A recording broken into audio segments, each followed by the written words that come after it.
እንደ አውሮፓውያን አቆጣጠር ህዳር 30 1939 በጭጋግ በታነቀው ሰማይ ስር የሶቪየት ህብረት ሙሉ አይኗን በፊንላንድ ላይ ዘረጋች።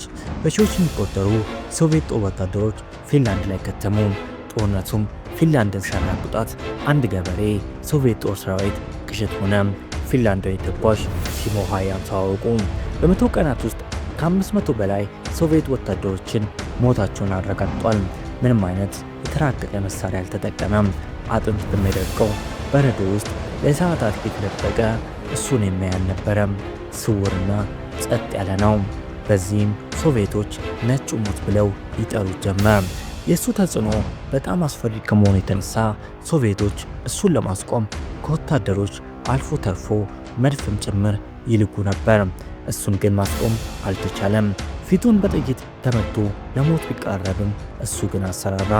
ሕይወቱ እስክታልፍ ድረስ እስከ 96 ዓመቱ ድረስ ኖሯል። ግን የእሱ አፈ ታሪክ በፍጹም አይደገምም። ምናልባትም ዓለም እንደሱ አይነት አለሙ ተኳሽ የምታይ አይመስልም።